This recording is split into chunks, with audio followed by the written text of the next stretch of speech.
नमस्कार साथियों, स्वागत है आप सभी का हमारे इस लेक्चर में। दोस्तों, अभी हम लोग पढ़ रहे हैं आधुनिक इतिहास और इससे पहले हमने पिछले लेक्चर में जो इम्पॉर्टेंट ऑब्जेक्टिव कुछ क्वेश्चंस थे उनको कवर किया था। उसी सीरीज को आगे बढ़ाते हुए आज के इस वीडियो में हम लोग आगे कुछ इम्पॉर्टेंट क्वेश्चन को कवर करने जा रहे हैं। ठीक है, उम्मीद करता हूं कि आपने जो पिछला वीडियो है वो देखा होगा और आपको उससे बहुत कुछ सीखने को मिला होगा। लगभग हमारा जो प्रयास है वो इस प्रकार के क्वेश्चन को शामिल करने का है जैसा कि ज़्यादातर एग्जाम में पूछा जाता है। तो फटाफट से आप सब रेडी हो जाइए, ध्यान से देखिए ताकि आपको एग्जाम में जो है बहुत सारा हेल्प मिल सके। और अगर आप हमारे इस वीडियो को पहली बार देख रहे हैं तो इस चैनल को सब्सक्राइब करना ना भूलिएगा। चलिए तो शुरू करते हैं और देखते हैं कि हमारा पहला ऑब्जेक्टिव क्या है। देखिए, तो पहला जो है हमारा क्वेश्चन है, महात्मा गांधी की हत्या कब हुई थी, है ना। आपके ऑप्शन क्या क्या हैं? 30 जनवरी 1947, 30 जनवरी 1948, 30 जनवरी 1946 और 30 जनवरी 1949। ठीक है, तो महात्मा गांधी की जो हत्या हुई थी वो हुई थी 30 जनवरी 1948 को, है ना। इस दिन हम लोग शहीद दिवस भी मनाते हैं 30 जनवरी को इसी उपलक्ष्य में।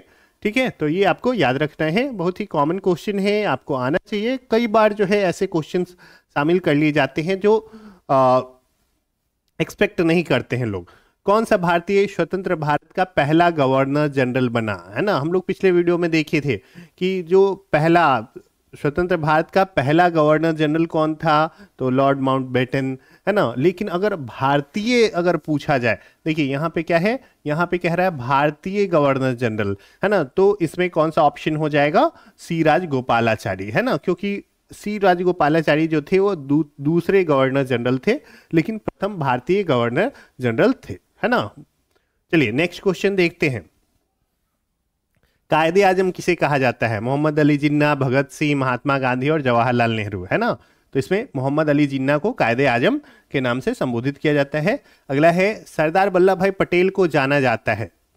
पहला इसमें देखिए क्या क्या है, राज्यों के पुनर्गठन के लिए, लौह पुरुष के रूप में, देश बंधु के रूप में, है ना।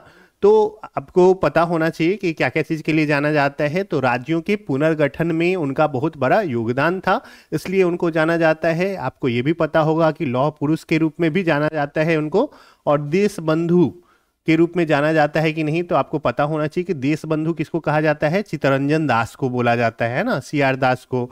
तो इसमें केवल ये 1 और 2 जो है वो सही आंसर हो जाएगा। तो हमारा जो ऑप्शन ए है 1 और 2 यही हमारा राइट आंसर हो जाएगा। नेक्स्ट क्वेश्चन देखते हैं फटाफट। गांधी जी किस गोलमेज सम्मेलन में भाग लेने के लिए लंदन गए थे? 3 गोलमेज सम्मेलन हुए थे 1931, 32 और 33 में, जिसमें से गांधी जी जो है वो द्वितीय गोलमेज सम्मेलन में भाग लिए थे। और कई बार ये पूछेगा कि कौन सा ऐसा व्यक्ति था जो तीनों गोलमेज सम्मेलन में भाग लिया था, तो वो थे भीमराव अंबेडकर। चलिए नेक्स्ट क्वेश्चन देखते हैं। असहयोग आंदोलन शुरू करने के समय भारत के वायसराय कौन थे? असहयोग आंदोलन कब हुआ था? 21-22, है ना, लास्ट 20 में शुरू हुआ था और 21-22 में मेनली चला था।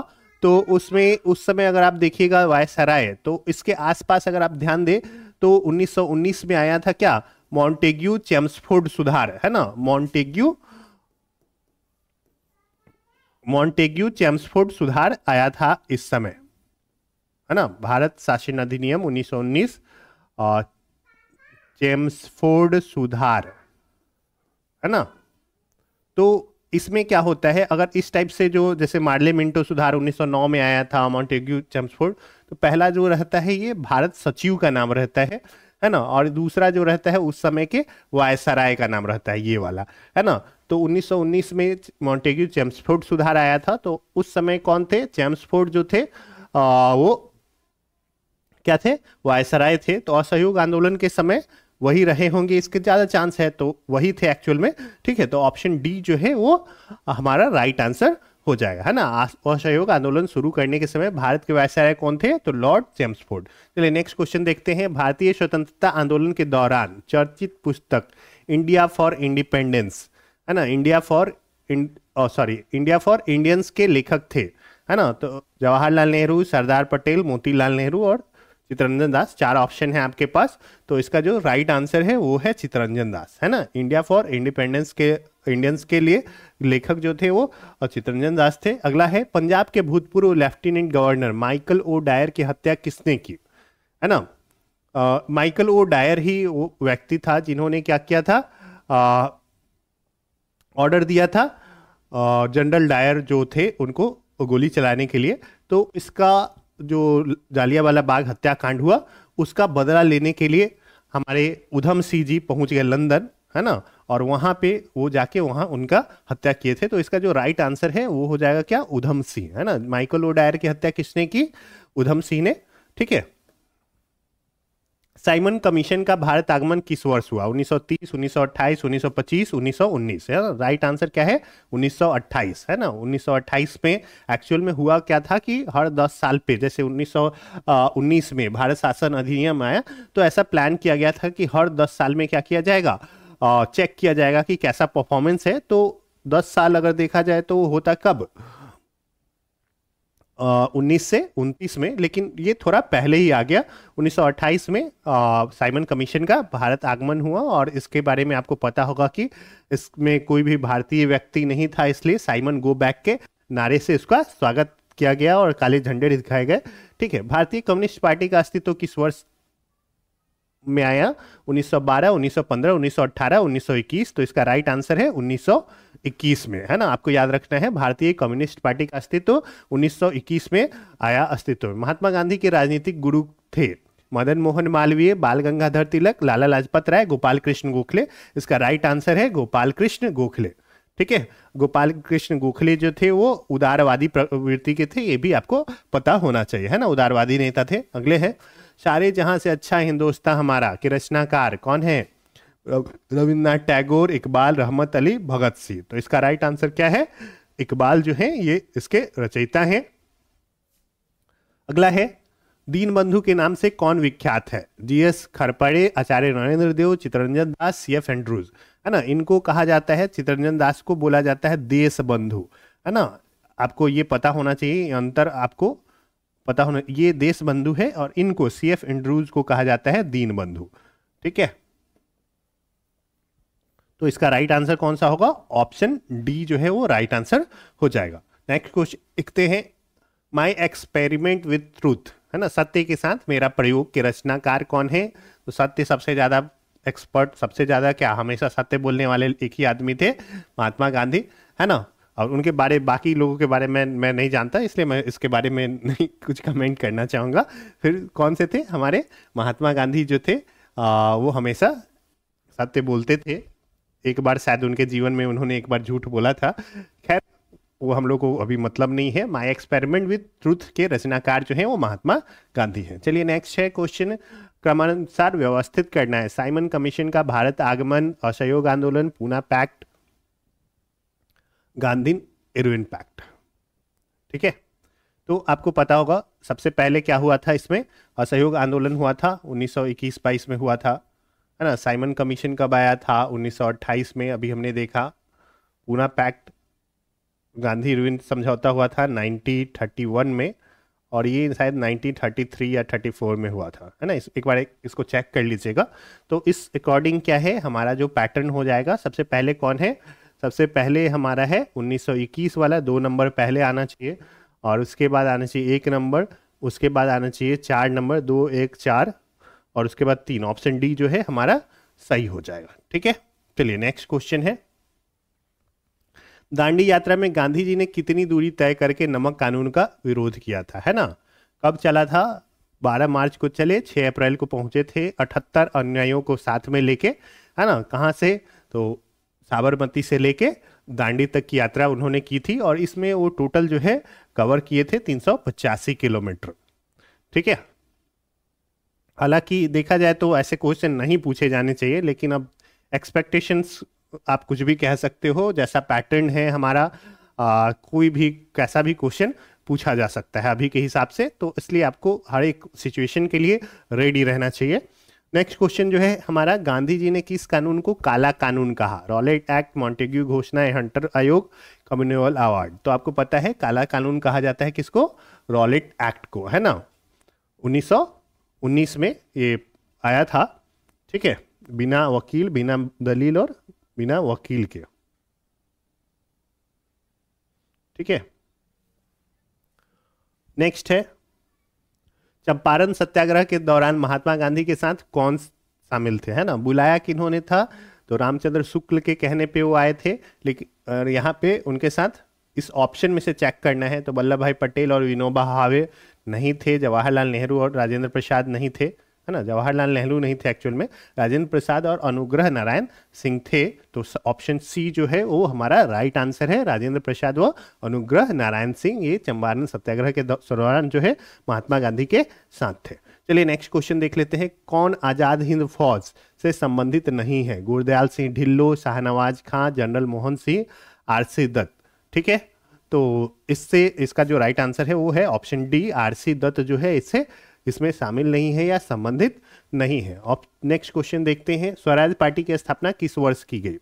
स्वराज पार्टी जो है वो कांग्रेस से कुछ लोग जो है मोतीलाल नेहरू और चित्तरंजन दास, जो चौराचारी हत्याकांड के बाद असहयोग आंदोलन को स्थगित कर दिया गया, तो इस जो है इससे नाराज हो गए वो लोग, और वो लोग चाहते थे कि कांग्रेस जो है वो क्या हो, शासन व्यवस्था में चुनाव में भाग लेके और विधानसभा में जाके और वहां पे क्या करे, अंदर से डिस्टर्ब करे शासन कार्य में। लेकिन बाकी जो लीडर थे वो संतुष्ट नहीं थे, तो वो लोग अलग होके 1923 में मोतीलाल नेहरू और चित्तरंजन दास ने क्या किया था, स्वराज पार्टी की स्थापना की थी।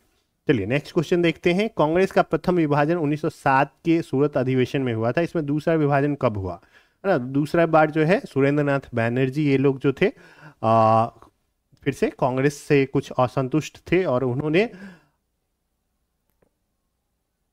मुंबई में 1918 में जो है वो कांग्रेस के अधिवेशन से वहां पे अपने आप को अलग कर लिया, है ना।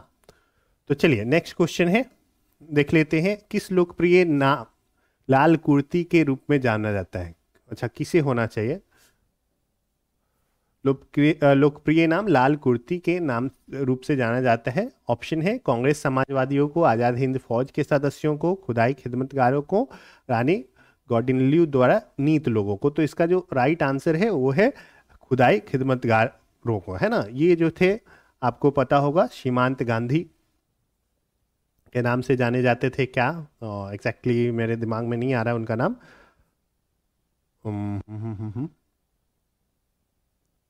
खान अब्दुल गफ्फार खान, है ना। उनके लीडरशिप में ये लोग रहते थे और ये जो है लाल कमीज पहनते थे, है ना। अहिंसा के ये लोग फॉलोअर थे, है ना, इसलिए उनको सीमांत गांधी भी बोला जाता है। और लाल चूंकि कमीज पहनते थे इसलिए लाल कुर्ती नाम से उनकी पूरी टीम को बोला जाता था। चलिए अगला है, नेक्स्ट क्वेश्चन क्या है, भारतीय राष्ट्रीय कांग्रेस 1947 में देश के विभाजन पर सहमत हो गई, इसका मुख्य कारण क्या था? तो पहला ऑप्शन है द्विराष्ट्र सिद्धांत तब उनके लिए स्वीकार्य था। दूसरा है यह ब्रिटिश सरकार द्वारा थोपा गया था तथा इस मामले में कांग्रेस विवश थी। तीसरा है कांग्रेस बड़े पैमाने पर सांप्रदायिक दंगों को टालना चाहती थी। ऑप्शन चौथा है ऐसा नहीं करने पर भारत स्वतंत्रता प्राप्त करने के अवसर से वंचित रह जाता। तो इसका जो सही आंसर है वो क्या है, कांग्रेस बड़े पैमाने पर सांप्रदायिक दंगों को टालना चाहती थी, है ना। वो नहीं चाहती थी कि बहुत ज्यादा जो है जनसंहार हो या फिर दंगा हो, है ना। वर्ष 1919 में पंजाब में हुए क्रूर अत्याचारों के विरुद्ध ब्रिटिश सरकार से प्राप्त सर की उपाधि किसने लौटा दी, है ना। स्वरूप आई थिंक नहीं होना चाहिए, चलिए जो भी हो, है ना। तो इसमें तेज बहादुर सप्रू, आशुतोष मुखर्जी, रविन्द्रनाथ टैगोर और सैयद अहमद खां। तो इसका जो राइट आंसर है वो है रविन्द्रनाथ टैगोर ने क्या की थी, अपनी सर की उपाधि लौटा दी थी। नेक्स्ट है, स्वतंत्रता प्राप्ति के समय महात्मा गांधी थे, है ना, कांग्रेस कार्य समिति के सदस्य, कांग्रेस के सदस्य नहीं थे, कांग्रेस के अध्यक्ष, कांग्रेस के महासचिव। तो आपको पता होना चाहिए स्वतंत्रता प्राप्ति के समय महात्मा गांधी जो थे कांग्रेस के वो सदस्य नहीं थे। नेक्स्ट है, जालियांवाला बाग के नरसंहार के समय भारत का वायसराय कौन था? तो फिर से 1919 में हुआ था और 1919 में कौन था, लॉर्ड चैम्सफोर्ड जो था वो वायसराय था। तो ये आपको पता होना चाहिए। नेक्स्ट क्वेश्चन देख लेते हैं, कौन सी पुस्तक जवाहरलाल नेहरू द्वारा लिखी गई है? A passage to India, my experiment with truth, India wins freedom, discovery of India. ठीक है, डिस्कवरी ऑफ इंडिया लिखा है जवाहरलाल नेहरू ने। इंडिया विंस फ्रीडम जो है वो अबुल कलाम आज़ाद का है। Passage to India foreigner writer है, मुझे एग्जैक्टली याद नहीं है उनका नाम अभी, मतलब याद है लेकिन याद नहीं आ रहा है मुझे उनका, डी से कुछ समथिंग है। माई experiment with truth Mahatma Gandhi ने लिखा है। तो आपको देखना क्या था, जवाहरलाल नेहरू ने कौन सा लिखा है, तो डिस्कवरी ऑफ इंडिया जो है ये बुक जो है वो जवाहरलाल नेहरू द्वारा लिखी गई थी। चलिए एक नेक्स्ट क्वेश्चन देख लेते हैं। नेहरू रिपोर्ट को अंतिम रूप से अगस्त 1928 में आयोजित सर्वदलीय सम्मेलन में स्वीकार किया गया। इस सम्मेलन की अध्यक्षता किसने की थी? ठीक है, तो इसके जो अध्यक्ष थे वो कौन थे, तो मोतीलाल नेहरू, महात्मा गांधी, जवाहरलाल नेहरू और डॉक्टर अंसारी। तो मोतीलाल नेहरू जो थे ये इसके अध्यक्ष थे। ठीक है, चलिए नेक्स्ट क्वेश्चन देखते हैं फटाफट। 1923 ईस्वी में चित्तरंजन दास एवं मोतीलाल नेहरू ने कहाँ स्वराज पार्टी की स्थापना की थी? पटना, इलाहाबाद, लखनऊ, इनमें से कोई नहीं। तो मोतीलाल नेहरू अपने घर पे, है ना, इलाहाबाद में जो है स्वराज पार्टी की स्थापना किए थे। चलिए नेक्स्ट क्वेश्चन है हमारा। ब्रिटिश सरकार ने पहली बार यह घोषणा की कि उसकी मंशा भारत में धीरे धीरे एक उत्तरदायी सरकार बनाने की है। ठीक है, डैश द्वारा। रेगुलेटिंग एक्ट 1773, वो तो खैर शुरुआत ही हो रहा था, है ना, कंपनी के शासन का। भारत सरकार कानून 1858, इस समय क्या हुआ था, भारत का जो शासन था वो अब ब्रिटिश क्राउन के हाथों में चला गया था। 1942 में भारत छोड़ो आंदोलन होने वाला था, क्रिप्स मिशन आया उसके बाद। अगस्त 1917 घोषणा, तो यही एक ऑप्शन बचता है और यही हमारा राइट आंसर है ना। अगस्त में 1917 में घोषणा की ब्रिटिश सरकार ने, है ना। पहले क्या हुआ, अंग्रेजों ने बोला कि नहीं, हम लोग क्या करेंगे, अगर भारत के लोग फर्स्ट वर्ल्ड वॉर में जो प्रथम विश्व युद्ध था अगर उसमें सपोर्ट करेंगे तो क्या किया जाएगा, भारत को आज़ादी दी जाएगी। और जब वो ख़त्म होने को आया तब ये अगस्त में ये घोषणा आई थी, है ना। तो इसका विरोध किया गया और धीरे धीरे इसका परिणति आगे चल के जो है बोला कि नहीं, अब हम लोग को स्वराज चाहिए, है ना। तो यही आज के लिए केवल इतना ही। उम्मीद करता हूँ कि आपको जो है ये क्वेश्चन समझ में आ गया होगा, आपने सीख लिया होगा। थोड़ा सा एक दो बार आप खुद से प्रैक्टिस कर लें ताकि आपकी जो तैयारी है वो मजबूत हो जाए। ठीक है, तो आपको फिर से हम लोग मिलेंगे अगले वीडियो में, लेक्चर में। देखते हैं कुछ और ऑब्जेक्टिव क्वेश्चन के साथ। तब तक के लिए आप रिवाइज करते रहें और इस चैनल को सब्सक्राइब करना ना भूलें। ठीक है, तो चलिए मिलते हैं आपसे अगले वीडियो लेक्चर में।